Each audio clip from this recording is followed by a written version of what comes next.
चंद्रपूरमध्ये वन्य प्राण्यांपासून शाळेत जाणाऱ्या मुलांच्या सुरक्षेसाठी काही रणरागिणींनी कंबर कसली आहे आणि त्यामुळे मुलांच्या सुरक्षेसाठी वन विभाग आणि महिलांच्या धाडसी निर्णयातून कसे प्रयत्न होतात यामिनी आपण ते प्रेक्षकांना दाखवूया। नक्कीच त्या संदर्भातला हा स्पेशल रिपोर्ट पाहूयात। डायरेक्ट पकडलं मानेला आणि घेऊन गेलो। भीतीने वाटली नाही हे सगळ्याची? त्यावेळेस नाही वाटली काहीच।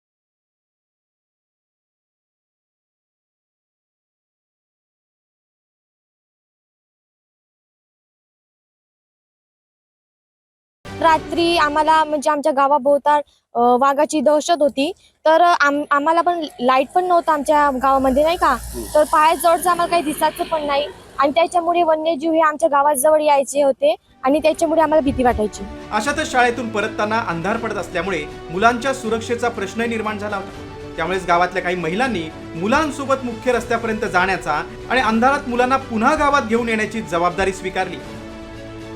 जंगलात वसलेलं हे गाव आहे आणि या गावातील जी मुलं आहेत ती शाळेत जायची, वाघाची भीती असायची, म्हणून त्यांना संरक्षण देण्यासाठी त्यांच्या माता पुढे सरसावल्या आणि त्यांनी आपल्या मुलांना सुरक्षेचं कवच दिलेलं आहे। वाघाची दहशत जास्त झाली आहे, कारण मुलं शाळेत जाताना वाघाला बघितले होते, त्यांच्या मनामध्ये भीती निर्माण झाली आणि ते घरी सांगत आले होते की आम्ही शाळेत कसं जायचं। वाघाने 3 जनावर मारलेली होती इथंच जवळपास गावाच्या, त्याच्यामुळे मग मुलं शाळेत जायसाठी भीत होते। मग आम्ही असा निर्णय घेतला की चला बा आपण मुलांना तिथपर्यंत बस पर्यंत नेऊन पोहोचवत जाऊ आणि घरी पण आणत जायचं।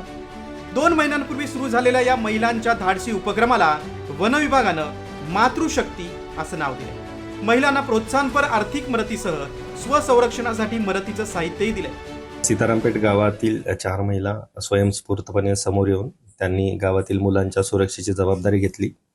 सध्या जी मातृशक्ती म्हणून वन विभागाच्या ताडोबांधारी व्याघ्र प्रकल्पाचे क्षेत्र संचालक शुक्ला सर यांनी ज्या 4 महिला ज्या काम करत होत्या त्यांना एक प्रोत्साहन म्हणून त्यांना प्रतिमा 1000 रुपये मानधन देण्याची तरतूद केली आहे आणि ही ताडोबातील सर्व 105 गावांना लागू करण्याचा त्यांनी निर्णय सुद्धा घेतला आहे।